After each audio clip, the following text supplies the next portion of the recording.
When you were growing up, there had to be some point in time where you started to like deeply feel the benefits of being attractive. Because I mean, when you're a little kid, if you're attractive, people start treating you better. Yeah. But when you go towards being adult attractive, it's something different. Was that something you were aware of? I was wholly unpopular in school and not fantastically good looking at all. So background is an only child, which means that you're under socialized. Like, it doesn't matter how socially popular your parents are, you're never spending as much time as like living in a house with a sibling 24/7, right? So you always struggle to connect at least a little bit. And for me, that got turned up quite high. At college, still not massively good looking. At uni, kind of started to. I guess as I got a little bit older, you see that people say it about you, but this is where it's so hard, right? It's so hard to strip back someone who looks outwardly like they've got everything sorted and not just sound like there's something really wrong with you.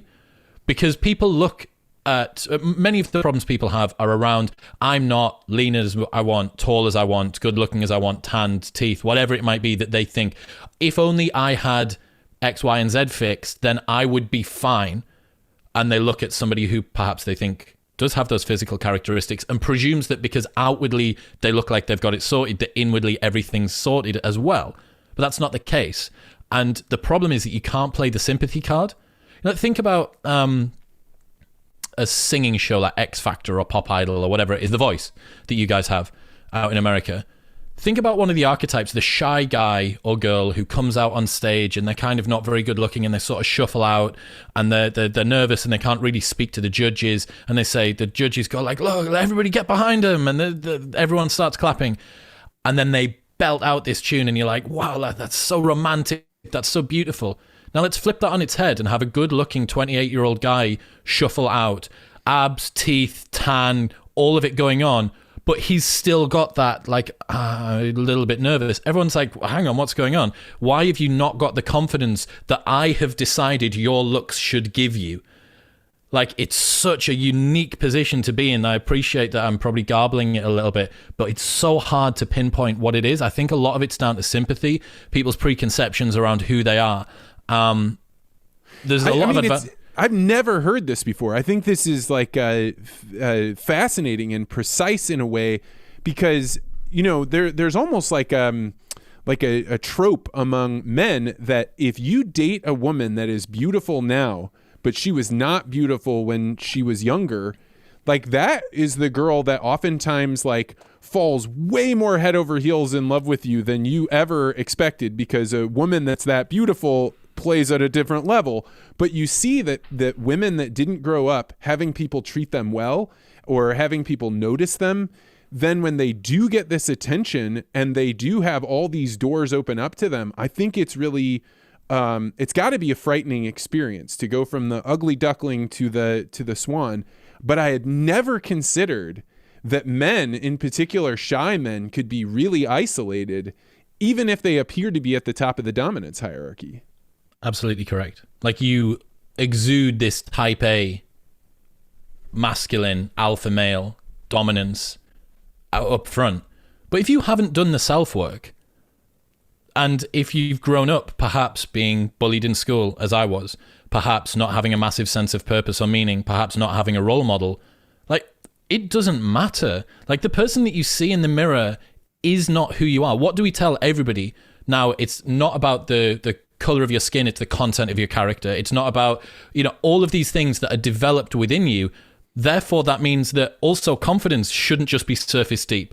So yeah, you are right. It's taken a long time, and don't get me wrong, like, I can sort of cry about how challenging it is to be a good-looking guy who needed to develop his own confidence as much as I want. But you do get a lot of advantages. I fast-tracked my way through my industry, which is running club nights. I was made franchise owner and got a directorship after 1 year of being, so 19 years old. And I was director of a big franchise that essentially was a license to print money while I was at uni, which was phenomenal. And then started another business. And there's no way that wouldn't have been assisted by walking into a meeting and people going, yeah, he's a good-looking guy. Like, he looks like the sort of person that's probably fun on a night out, whether or not I wasn't. But the dangerous thing is that you can actually start to live up to that persona. So very quickly you can become the personality, the caricature of the party boy, big dick on campus, big name around town, alpha male. And that's what happened.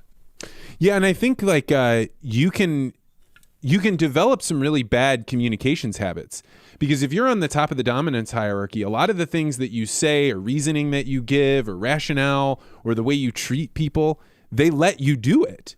Mm-hmm. And then when you finally get to a place in adulthood where you're like, I don't want to be valued for what I look like or for these exterior characteristics, then you have a challenge, because you actually have to learn how to deal with people to get them to value you on a different domain. Yeah. Well, I mean, think about any hot girl that says it's really hard for me to be taken seriously.